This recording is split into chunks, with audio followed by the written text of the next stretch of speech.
Mən Bağırov Aytən Çingiz qızı 1-ci Qarabağ müharibəsinin şəhid qızıyam. Mənim şəhətim Nurlana xanımla bağlıdır. Sentyabrdan bu yana Nurlana xanım məni işlə təmin eləmir. Şəhidlərimə baxan yoxdur. Heç hara müraciət edirəm, heç kim mənim şikayətimə baxmır. Yaşayışım budur, bu vəziyyətdə yaşayıram.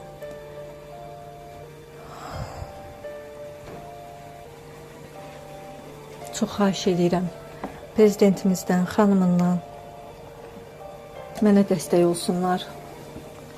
Nurlana xanımın yanına gedib iş istəyəndə deyir, kasıflara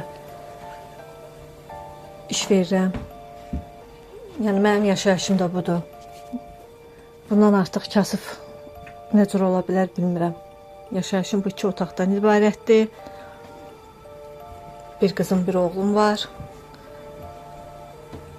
Şikayət edirəm deyəndə də Nurlana xanım deyir, kimə istəyirsən şikayət elə.